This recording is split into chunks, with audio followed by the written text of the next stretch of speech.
Assalamualaikum warahmatullahi wabarakatuh.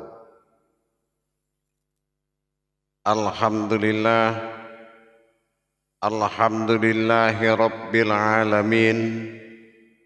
Assalatu wassalamu ala asrafil anbiya'i wal mursalin, sayyidina wa maulana Muhammadin. Asyhadu an la ilaha illallahul malikul haqqul mubin, wa asyhadu anna Muhammadan abduhu wa rasuluhu was-sadiqul wa'dal amin. Allahumma sholli wa sallim wa barik wa karim ahzanul nabil karim, ihdinil ladzi min jamalika wa innal ladzi min jalalika wa innahu min kitabika wa tahirin wal mujahidina amma ba'du. Ibadullah wa ittaqullah. Bersyukur kita kepada Allah dengan mengucapkan alhamdulillahirabbil alamin atas segala karunia, limpahan rahmah dan hidayahnya, sehingga kita dapat menjalankan amanahnya, beramal dan beribadah zahir batin dunia dan akhirat. Bersalam kita tidak akan pernah kita lupakan, marilah sama-sama kita sampaikan kepada junjungan kita Nabi Allah, Nabi akhirul zaman, Rasulullah Muhammad sallallahu alaihi wasallam. Atasnya kalimahnya kita kalamkan bersama-sama dengan membacakan Allahumma sholli ala sayyidina Muhammad wa ala alihi sayyidina Muhammad.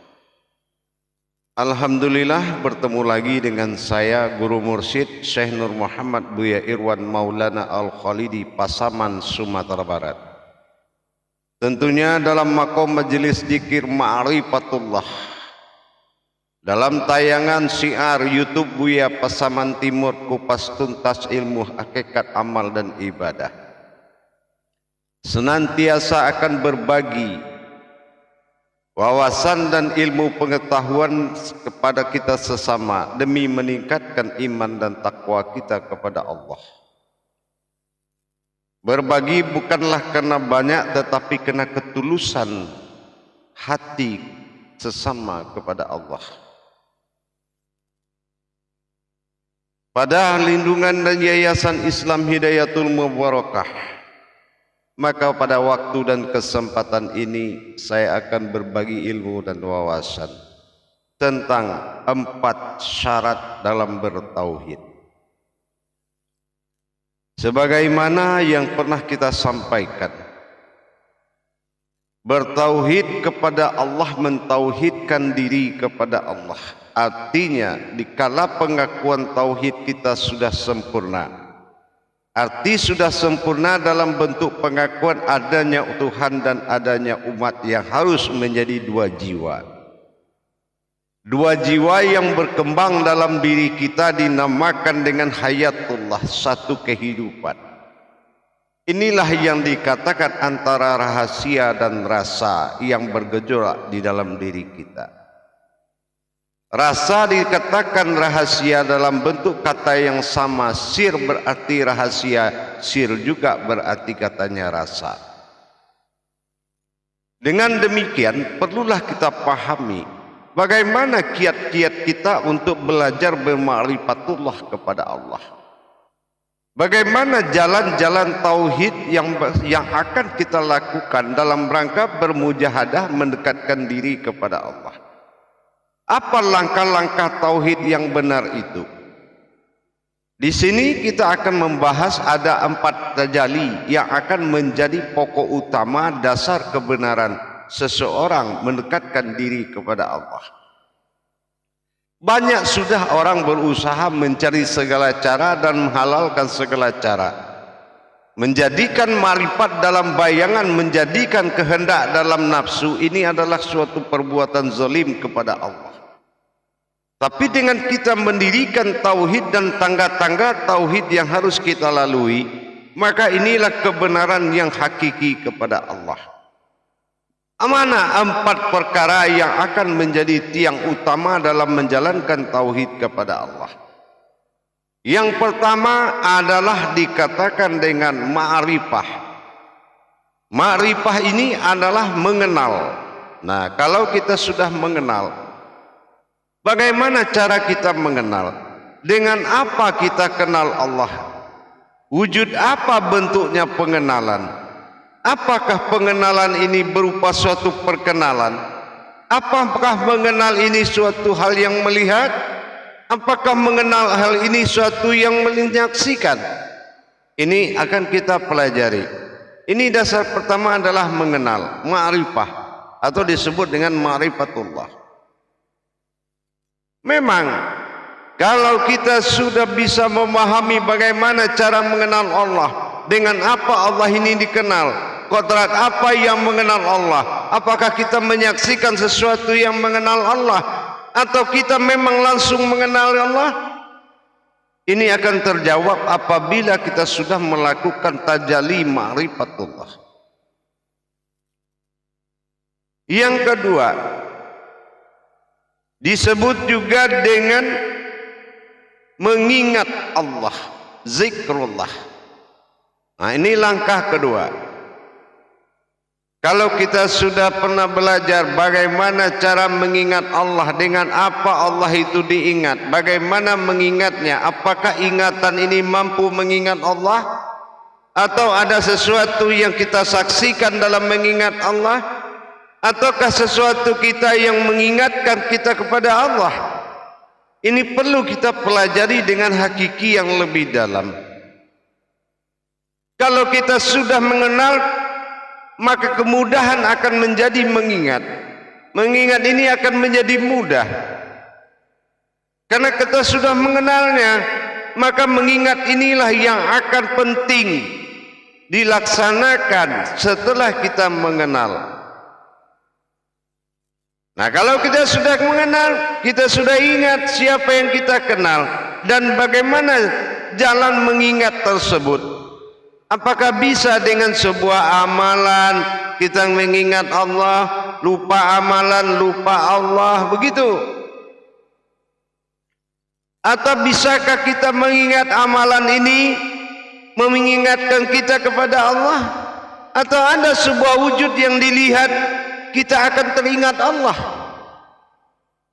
Sangat banyak kemungkinan-kemungkinan tanda tanya yang akan kita jalankan. Inilah yang wajib kita akan telusuri, di mana letak kebenarannya dalam rangka mengingat Allah. Ini tidak mudah para hadirin dan jamaah sekalian. Rukun-rukun mengingat ini, apapun jalur ibadahnya, jalur ilmunya, kalau tidak tahu mana kodrat yang bisa mengingat Allah, seperti apa tajalli mengingat Allah tersebut, tidak ada kekuatan apapun yang bisa mengantarkan kita bisa mengingat Allah. Tidak ada. Tidak ada amalan yang bisa mengantarkan kita mengingat Allah. Karena itu adalah langsung sahadah. Nah, ini yang kedua, tangga tauhid yang benar. Bagaimana kita bisa mengingat Allah? Kalau mengingat Allah artinya tidak mungkin bisa melupakannya. Kalau sudah bisa mengingat, berarti ingat yang tidak akan lupa. Kalau lupa, kita kan sudah berdosa. Masa kita lupa sama Allah? Berarti yang akan kita ingat ini sesuatu yang tidak akan bisa kita lupakan. Itu sudah pasti. Nah, yang ketiga, kalau kita sudah mengingat Allah, sudah ingat dengan Allah, masuklah masa tafrid, yaitu mengalami. Nah, bagaimana kita mengalami hidup dengan Allah? Bagaimana kita mengalami, menikmati, mengalami hidup? Mengalami masa fana, mengalami masa hayat, mengalami masa kodrat, mengalami masa batin, mengalami masa sir, mengalami masa wujud. Kita sudah mengalami semua perbuatan tajalinya kepadanya. Nah, ini yang keempat yang wajib dilalui, mengalami. Nah, yang terakhir, yang paling penting adalah menikmati. Bagaimana menikmati hidup dengan Allah? Bagaimana kita menikmati hidup dengan Allah? Kemanapun kita pergi bersama dengan Allah, duduk kita bersama, berdiri kita bersama, berjalan kita bersama, hayyun baqa, hidup kita kekal bersamanya. Inilah yang menikmati. Kalau sudah menikmati, berarti kita sudah melalui masa mengenal, kita sudah lalui masa mengingat, kita sudah melalui masa mengalami, maka sampailah akhirnya kita melalui pada masa menikmati. Inilah masa yang paling tinggi derajatnya. Inilah kodrat yang paling tinggi derajatnya, yaitu menikmati. Dengan demikian, kehidupan kita kepada Allah adalah kita sebuah kehidupan yang menikmati hidupnya, wujudnya Allah. Kita adalah sebuah kehidupan yang menikmati hidupnya Allah. Allah menikmati hidupnya dengan kehidupannya melalui hayatnya, yaitu insaniyahnya kita. Kita adalah sebuah kehidupan oleh Allah. Maka apabila kita bersekutu dengan kehidupan lain, maka sesungguhnya kita telah mempersekutukan Allah dengan yang lain. Adanya kehidupan Allah karena ada yang hidup. Adanya yang hidup karena adanya yang menghidupkan. Qayyum, hayyum, dan hayat. Kita adalah hayatnya Allah, kehidupannya Allah. Maka di perkara yang empat membuat kita betul-betul menikmati bagaimana rasanya menikmati hidup dengan Allah. Karena apabila kita sudah menjalankan empat perkara tadi, setelah kita melalui masa mengenal Allah, mana hakikat yang mengenal Allah, mana diri yang mengenal Allah, mana yang kita saksikan sesuatu yang berkenal dengan Allah. Ini adalah suatu kepastian, ma'rifatullah. Kalau kita sudah melalui masa ma'rifatullah itu, artinya tidak ada lagi yang kita kenal melainkan wujudnya semata, wujudullah. Tidak lagi kita kenal dengan siapapun dan bentuk apapun kecuali pada mengenal dia semua. Pengenalan wujudullah pada diri adalah yang hakiki. Disinilah kita tanamkan bagaimana kita bisa mengabdi kepada Allah sebagai suatu kodrat kehidupannya. Kodrat kehidupannya yang mengabdi kepadanya yang telah melalui empat proses tadi. Maka sudah nyatalah kita menikmati. Bagaimana kita menikmati hayat zahirnya. Bagaimana kita menikmati hayatnya, wujudnya sendiri. Dan bagaimana kita menikmati dunia ini dengan hayatnya. Dan bagaimana kita menikmati berkalam dan berkauni dengannya. Inilah yang dikatakan puncak ma'rifatullah. Seseorang telah melalui masa menikmati. Kalau sudah melalui masa menikmati, tidak ada lagi yang diagungkan melainkan dia semata. Tidak ada lagi yang nyata melainkan dia semata. Tidak ada lagi yang hayat melainkan dia semata. Tidak ada yang wujud melainkan dia semata. Tidak ada yang seperti kita melainkan dia semata. Inilah yang dikatakan hayat. Hayat yang didohirkan, an'amta alaihim, wujud diri sebuah Tuhan. Kalau sudah berwujud diri sebuah Tuhan, nyatalah pada zahirnya, wa zahiru alal batinu. Zahir ini penampakan dari sebuah batin. Ini adalah iman tertinggi. Kalau orang belum pernah merasakan bagaimana perjalanan tauhid, maka dia sulit untuk menetapkan ketuhanan pada dirinya. Jadi kalau kita belajar ilmu tauhid, hati-hati di dalam mempelajarinya. Karena dalam hidup beragama ini layaknya kita dalam sebuah stadion bola. Ada yang hanya pantainya menonton dan tidak mau bekerja dan tidak mau berbuat.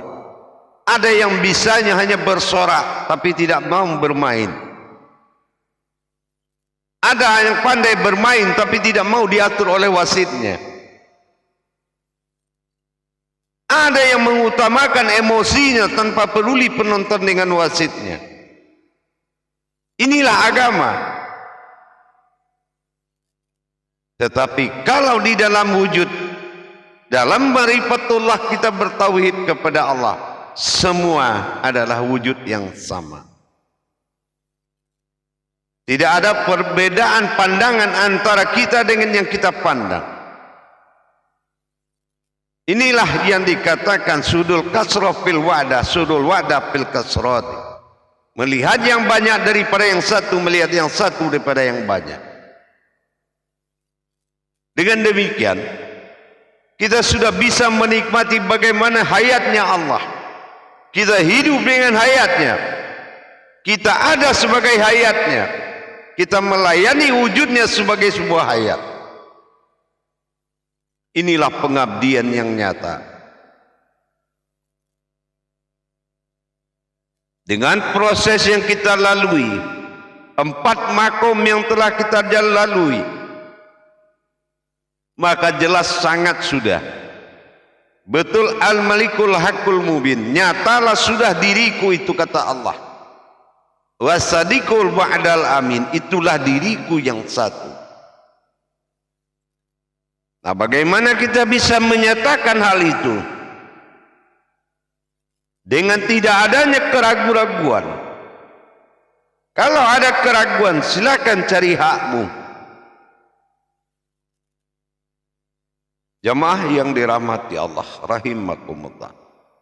Jadi dengan kita belajar bagaimana kita menata 4 perkara ini.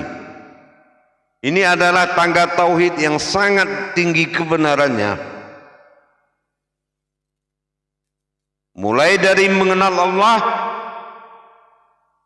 sampai ke tingkat mengingat Allah, sampai kepada ke tingkat kita bisa mengalami dengan Allah, dan terakhir menikmati hidup dengan Allah. Ini ketinggian ma'rifat, puncak ma'rifatullah. Jadi kita laluilah 4 perkara ini, insya Allah tidak lagi kita artinya berbicara dengan sebuah keadaan, tapi sudah berbicara dengan sebuah wujud. Tidak lagi jatuh ke dalam hakikat, tetapi nyatalah dalam rahasia. Tidak lagi berumpama dalam hakikat, tapi nyatalah dalam rahasia. Dengan demikian, mari kita tingkatkan iman dan takwa kita kepada Allah dengan belajar meningkatkan tauhid diri kita.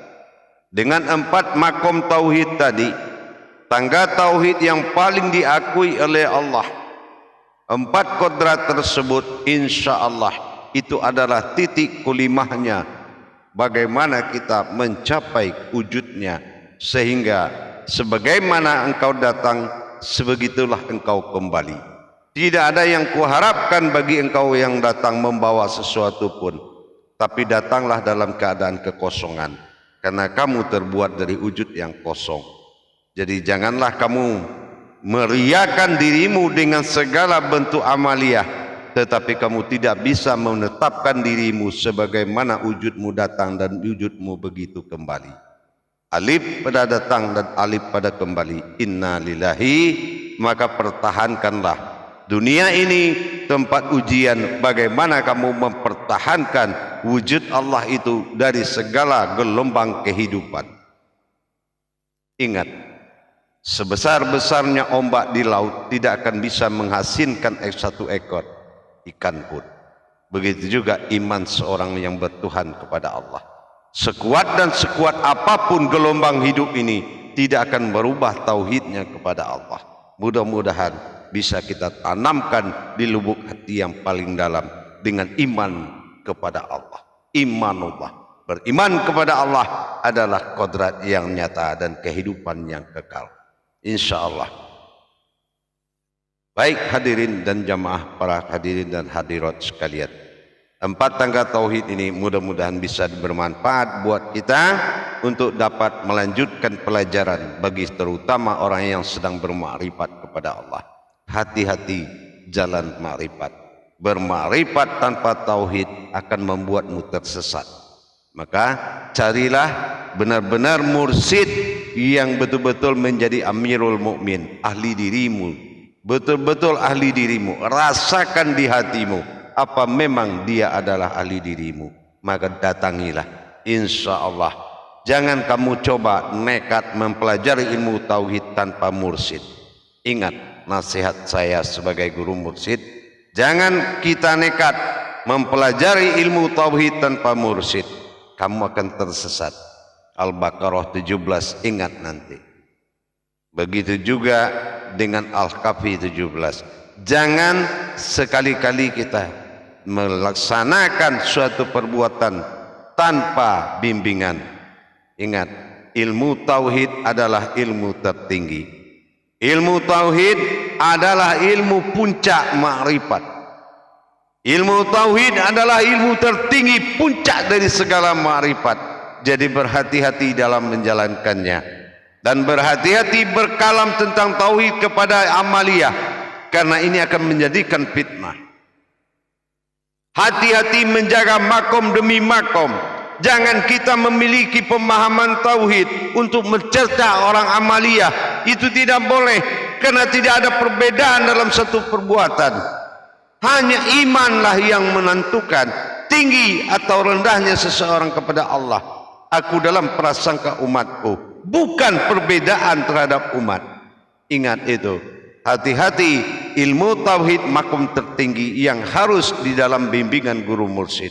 Insya Allah, mudah-mudahan dengan 4 perkara tadi kita selamat di dalam mentauhidkan diri kita kepada Allah.